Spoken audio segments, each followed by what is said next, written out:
देखिए ये उसी का पेपर है जनरल स्टडीज़ का, जिसमें 40 प्रश्न पूछे जाते हैं। और ये प्रश्न आप देखिए एशियाटिक सोसाइटी ऑफ बंगाल की स्थापना किसके द्वारा की गई थी। तो देखिए ये फ्रेंड्स आपको ये प्रश्न आपको लूसेंट में भी मिल जाएगा।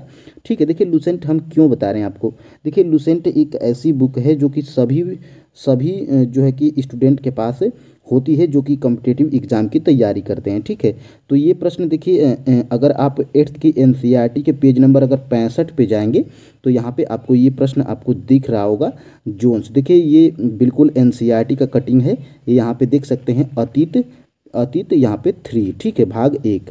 इसमें देखिए एशियाटिक सोसाइटी ऑफ बंगाल का गठन किया गया रिसर्च नामक शोध पत्रिका का प्रकाशन। देखिए जोन्स ने एशियाटिक सोसाइटी ऑफ बंगाल का गठन किया, यहाँ तक आप देख सकते हैं इस प्रश्न को। तो फ्रेंड्स बिल्कुल क्या पढ़ना है कैसे पढ़ना है वो तो हम लास्ट में देखेंगे, फिलहाल आप यहाँ पे प्रूफ को देख सकते हैं। ठीक है, तो देखिए 8th के एनसीईआरटी के पेज नंबर अगर 65 पे जाएंगे तो इसका यहाँ पे उल्लेख किया गया है। ठीक है, और यहाँ पे देखिए सुभाष चंद्र बोस किस वर्ष भारतीय राष्ट्रीय कांग्रेस के अध्यक्ष रहे थे। तो देखिए ये एनसीईआरटी में भी मिल जाएगा, लेकिन जो है कि क्लियर आपको एक जगह नहीं मिलेगा। लेकिन लूसेंट की बात करेंगे तो देखिए लूसेंट में ये जो है कि 39 में सुभाष चंद्र बोस अध्यक्ष थे, जो कि हरिपुरा गुजरात अधिवेशन के। और यहाँ पे देखिए 53वां जो है कि 1939 त्रिपुरी, जो कि जिसके अध्यक्ष कौन थे तो सुभाष चंद्र बोस ही थे। ठीक है, तो 38 और 39 जो कि एक से अधिक आपका आंसर हो जाएगा। फ्रेंड्स देखिए लूसेंट का भी सहारा आपको लेना है और लास्ट में क्या क्या पढ़ना है वो तो हम बताएंगे ही। ठीक है, और देखिए यहाँ पर केंद्रीय विधानसभा में हानि रहित बम, तो देखिए बटुकेश्वर दत्त, देखिए इसका उल्लेख 8th के एनसीईआरटी के पेज नंबर 102 पर भी है। ठीक है, और यह आपको कहाँ पे मिल जाएगा तो लूसेंट में भी आपको मिल जाएगा। ठीक है, बिहार दिवस डाट मनाया जाता है, तो बिहार दिवस के बारे में यहाँ पर देख सकते हैं आप 64वीं बीपीएससी प्री 2018 में पूछा गया है। और देखिए ये बिल्कुल घटना चक्र का बीपीएससी का पूर्वावलोकन है और उसी में से ये कटिंग हम आपको लगाए हैं। देखिए कटिंग लगाने का ये मतलब है, सिर्फ हम आपको बता भी सकते थे कि ये बीपीएससी का पीवाईक्यूज प्रश्न है, लेकिन फ्रेंड्स देखिए प्रूफ को दिखाने का मतलब क्लियर हो जाता है आपको भी, और आपको कैसे तैयारी करनी है ये आप यहाँ पे खुद से अंदाज़ा लगा सकते हैं। ठीक है, और यहाँ पर देखिए एनसीईआरटी में भी उल्लेख है, क्या आप जानते हैं 22 मार्च 1912 में बिहार राज्य की स्थापना हुई थी, इसी दिन को बिहार दिवस के रूप में प्रतिवर्ष मनाया जाता है। तो देखिए ये एनसीईआरटी का कटिंग है। ठीक है, कांग्रेस सोशलिस्ट पार्टी सीएसपी का गठन किस वर्ष हुआ था। ठीक है, तो इसका उल्लेख जो है कि आपको एनसीईआरटी में नहीं मिलेगा, लेकिन लूसेंट का अगर आप सहारा लेते हैं एनसीईआरटी के साथ साथ तो ये देखिए लूसेंट के अगर पेज नंबर अगर 52 पे जाएंगे तो देखिए यहाँ पर आपको दे रखा है मई 1934 ईस्वी कांग्रेस सोशलिस्ट पार्टी की स्थापना हुई थी। ठीक है, तो देखिए लूसेंट भी आपको जो है कि साथ में इसका भी सहारा आपको लेना पड़ेगा। ठीक है, और देखिए साइमन कमीशन के गठन की घोषणा कब की गई थी तो 1927 में। यहाँ पर आप देख सकते हैं 8th के एनसीईआरटी में अगर आप देखेंगे तो बिल्कुल साइमन कमीशन के गठन की जो है कि बढ़िया तरीके से उल्लेख किया गया है, और ये प्रश्न आपको लूसेंट में भी मिल जाएगा। ठीक है, और आगे बढ़ेंगे तो देखिए ये प्रश्न श्वास प्रक्रिया के लिए निम्न में से कौन सा कथन सत्य है। तो देखिए अगर आप 10th की एनसीईआरटी के पेज नंबर अगर 97 पे जाएंगे तो ये प्रश्न आपको मिल जाएगा। यहाँ पर आप देख सकते हैं कोशिकीय श्वसन द्वारा मोचित ऊर्जा तत्काल एटीपी नामक अणु के संश्लेषण प्रयुक्त हो जाती है। ठीक है, तो ये प्रश्न देखिए यहाँ पर आपको मिल जाएगा 10th के एनसीईआरटी के पेज नंबर 97 पे। ठीक है, देखिए हमारे पास ओल्ड एनसीईआरटी है, इसलिए अगर आपके पास ओल्ड एनसीईआरटी है तो बिल्कुल जो पेज नंबर हम बता रहे हैं उस पर मिल जाएगा। लेकिन अगर आपके पास जो है कि न्यू एनसीईआरटी है तो 1-2 नंबर आप आगे खोज सकते हैं पेज नंबर, और 1-2 नंबर पेज आप पीछे भी खोज सकते हैं, ये प्रश्न आपको बिल्कुल मिल जाएगा। ठीक है, और यहाँ पर देखिए हमारे शरीर में मलेरिया परजीवी का भंडारण स्थल क्या है। ठीक है, तो देखिए ये आपके जो है कि लूसेंट में भी दिया गया है, मलेरिया से कौन सा अंग प्रभावित होता है तो प्लीहा होता है। ठीक है, और देखिए इसका उल्लेख आपके जो है कि एनसीईआरटी में यहाँ पर दिया गया है। थोड़ा सा अगर आप यहाँ पे जूम करेंगे तो देखिए परजीवी जीवाणु रक्त द्वारा व्यक्ति के यकृत में चले जाते हैं। ठीक है, तो देखिए बहुत ही ये कन्फ्यूजन भरा प्रश्न रहा था। ठीक है, तो कहीं कहीं पर यकृत दिया है, कहीं कहीं पर प्लीहा दिया है। ठीक है, तो देखिए ये सारे सोर्सेस हम इसलिए बता रहे हैं कि आप जो है कि देखिए फ्रेंड्स 80 जो आपका मेन सब्जेक्ट होता है 80 नंबर का, इसमें तो बहुत सारे स्टूडेंट जो है कि 70 प्लस स्कोर आराम से कर लेते हैं, लेकिन जो जीएस वाला पोर्शन होता है 40 नंबर का, इसमें बहुत से लोग 15 या 20 पे आके अटक जाते हैं और उनका रिजल्ट नहीं हो पाता है। ठीक है, तो देखिए आपको कहाँ कहाँ से पढ़ना है। यहाँ पर देखिए निम्न में से कोलाइड नहीं है, सिरका, रक्त, धुआं। ठीक है, तो यहाँ पर आप देख सकते हैं कोलाइड के सामान्य उदाहरण यहाँ पर दिया गया है 9th के एनसीईआरटी में। ठीक है, तो यहाँ पर फ्रेंड्स बहुत सारे प्रश्न आपके एनसीईआरटी से भी मिले हैं।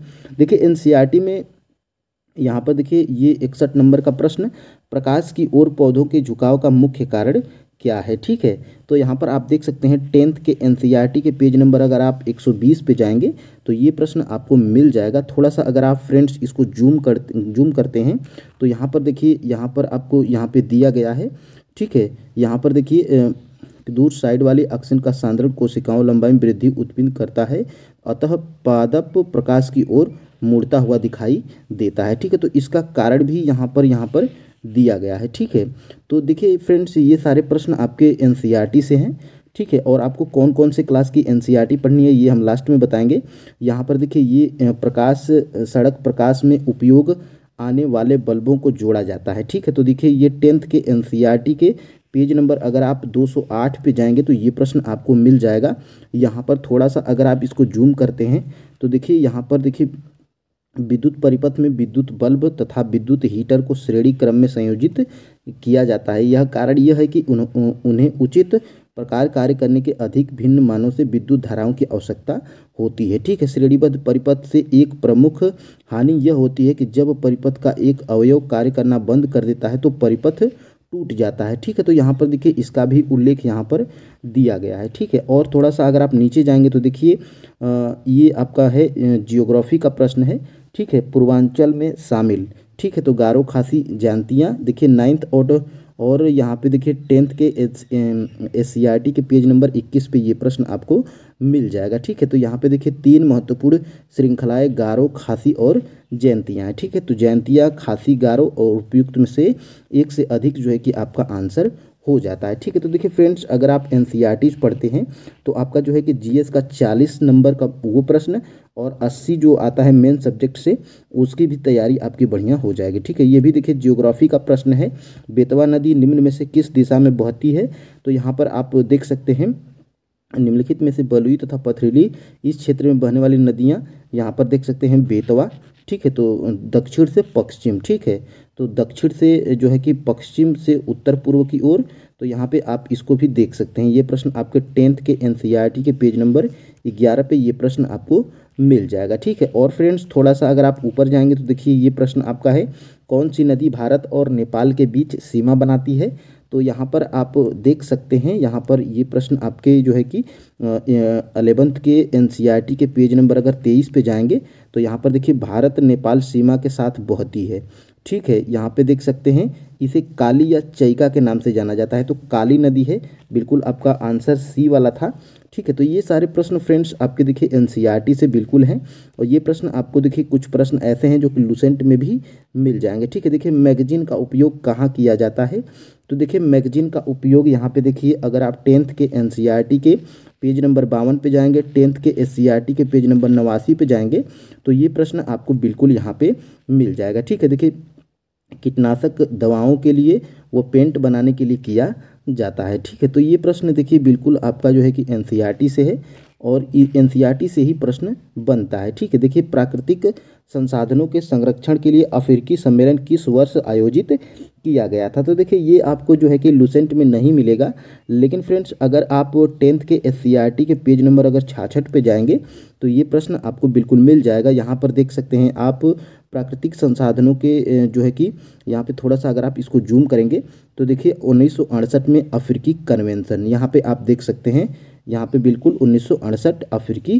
कन्वेंशन। ठीक है, तो ये प्रश्न बिल्कुल आपके जो है कि कहाँ से पूछे जा रहे हैं ये सोर्सेस आप देख सकते हैं, और कहाँ से पढ़ना है ये भी आप यहाँ पे देख सकते हैं। ठीक है, और फ्रेंड्स अगर थोड़ा सा अगर आप नीचे जाएंगे तो देखिए भारत में पानी का सर्वाधिक उपयोग किस प्रयोजन के लिए किया जाता है, तो सिंचाई के लिए किया जाता है।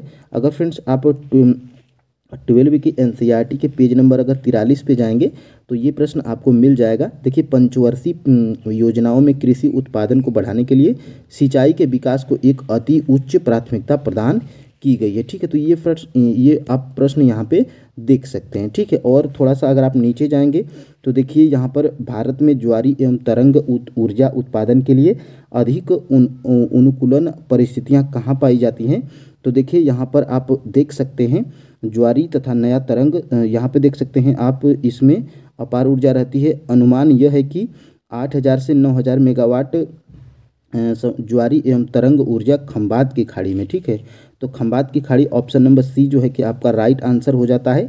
देखिए ये प्रश्न आपके 10th के एनसीईआरटी के पेज नंबर अगर 119 पे जाएंगे तो ये आपको यहाँ पे मिल जाएगा। ठीक है, देखिए और थोड़ा सा अगर आप नीचे जाते हैं तो देखिए झारखंड का घाटशिला किस खनिज उत्पादन के लिए प्रसिद्ध है। ठीक है, तो ये प्रश्न आपको यहाँ पे देख सकते हैं। ये भी प्रश्न देखिए यहाँ पे, भारत में ऐसा कौन सा प्रथम राज्य है जिसने सभी घरों के लिए छत पर वर्षा जल संचयन को कानूनी रूप से अनिवार्य बना दिया है। तो देखिए तमिलनाडु एक ऐसा राज्य है जहाँ पूरे राज्य में हर घर में छत वर्षा जल संग्रहण ढांचों का बनना आवश्यक कर दिया गया है। इस संदर्भ में दोषी व्यक्तियों पर कानूनी कार्यवाही हो सकती है। देखिए 10th के एनसीईआरटी के पेज नंबर 34 पे जाएंगे तो ये इसका उल्लेख यहाँ पे मिल जाएगा। ठीक है, और फ्रेंड्स यहाँ पे थोड़ा सा अगर आप नीचे जाएंगे तो देखिए कौन सी नदी भारत और नेपाल के बीच सीमा बनाती है।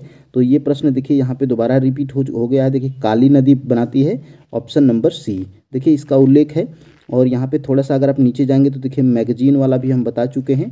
ठीक है, और देखिए बक्साइट वाला भी, देखिए बक्साइट, भारत में बक्साइट का सबसे बड़ा उत्पादक राज्य कौन सा है। तो देखिए भारत में बक्साइट के निक्षेपण मुख्यतः अमरकंटक, पठार, मैकाल पहाड़ियाँ तथा बिलासपुर कटनी के पठारी उड़ीसा। देखिए यहाँ पे उड़ीसा भारत में सबसे बड़ा बक्साइट उत्पादक राज्य है। तो देखिए उड़ीसा इसमें नहीं दिया गया है। तो यहाँ पे देखिए आप बिल्कुल एक से जो है कि उपयुक्त में से कोई नहीं यहाँ पे लगा सकते हैं। ठीक है, तो देखिए इसका भी, तो देखिए जीएस में अगर आप 6 to 8 हो, 9 to 10 हो, या 11-12 हो, या तो फ्रेंड्स टीजीटी हो, पीजीटी हो, 40 नंबर का जो है कि सभी में पूछता है, जो कि जनरल स्टडीज में, जिसमें कि फ्रेंड्स मैथ से 8 प्रश्न और भूगोल से 8 प्रश्न, साइंस के 8 प्रश्न, और देखिए करंट अफेयर्स के 8 प्रश्न और इतिहास से 8 प्रश्न, यानी कि टोटल आपके 40 प्रश्न पूछे जाते हैं। जो कि इनकी तैयारी आप सबसे पहले प्रूफ के साथ देख लीजिए। ये देखिए 6 to 8 का जो है कि TRE 3 के प्रश्न हैं। ठीक है, तो देखिए ये प्रश्न आपके पूछा गया था। ठीक है, और देखिए ये 64वीं बीपीएससी प्री 2018 में यह प्रश्न पूछा गया था। देखिए सिर्फ यहाँ पर डाटा के चेंजेस हैं। ठीक है, देखिए इस यहाँ पर 8 है तो यहाँ पर 12 है, यहाँ पर 6 मीटर है तो यहाँ पे 9 मीटर है, और यहाँ पर देखिए और 10 मीटर ऊंचा है तो यहाँ पे देखिए ऊंचाई 8 मीटर दी गई है। तो अधिकतम लंबाई ज्ञात करना है।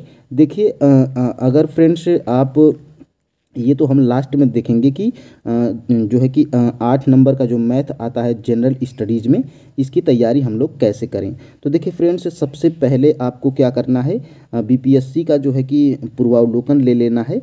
देखिए बीपीएससी के पूर्वावलोकन का मतलब कि बीपीएससी अब तक जितना भी एग्ज़ाम करवाया है 69वीं बीपीएससी तक, इनके पीवाईक्यूज को जो है कि आपको रख लेना है और इनका अभ्यास करते रहना है। ठीक है, ये आपको सभी पोर्शन में जो है कि हेल्प करेगा।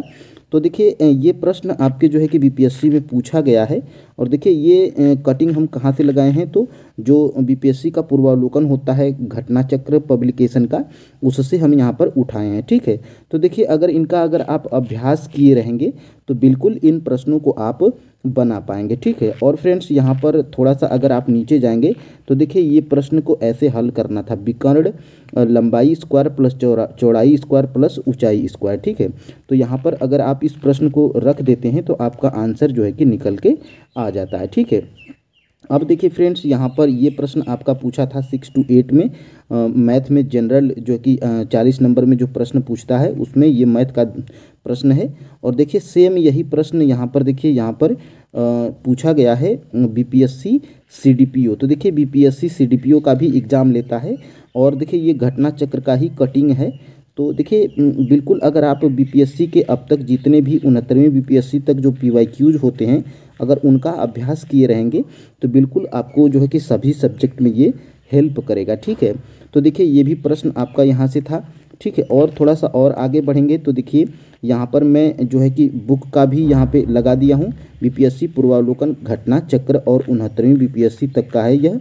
ठीक है, तो देखिए ये प्रश्न सेम है, बस सिर्फ यहाँ पे फ्रेंड्स अंकों का हेरफेर यहाँ पे दिखाई दे रहा है। ठीक है, तो देखिए टोटल 40 मार्क्स होते हैं और यहाँ पे देखिए 8 मैथ से, 8 साइंस से और 8 हिस्ट्री, जिसमें सिर्फ मॉडर्न हिस्ट्री में भारतीय राष्ट्रीय आंदोलन आपको पढ़ना है। और यहाँ पे देखिए ज्योग्राफी के 8 प्रश्न और करंट अफेयर्स के 8 प्रश्न, यहाँ पर आपके टोटल 40 मार्क्स हो जाते हैं। ठीक है, अब फ्रेंड्स थोड़ा सा अगर आप जाएंगे तो यहाँ पे उल्लेख यहाँ पर दिया गया है।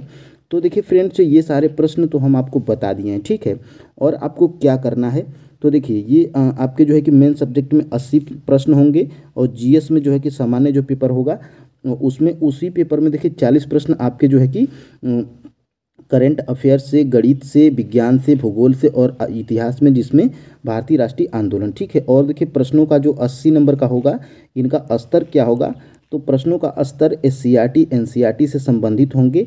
इसका स्तर उम्मीदवार हेतु निर्धारित न्यूनतम अर्हता के संबंध में होंगे। ठीक है, और देखिए ये प्रश्न आपके जो है कि जीएस के 40 मार्क्स की बात करेंगे तो देखिए इतिहास में ये सारे टॉपिक हैं, जैसे Asiatic Society of Bengal, Congress अधिवेशन, केंद्रीय विधानसभा में बम, भारत सरकार अधिनियम 1935, बिहार दिवस, कांग्रेस सोशलिस्ट गठन, साइमन कमीशन। इन टॉपिक को आपको जो है कि टीआरई 4 के लिए सबसे पहले पढ़ लेना है बढ़िया से। ठीक है, देखिए ये टीआरई 3 टीजीटी के हैं, ये प्रश्न इन टॉपिक से पूछे गए थे।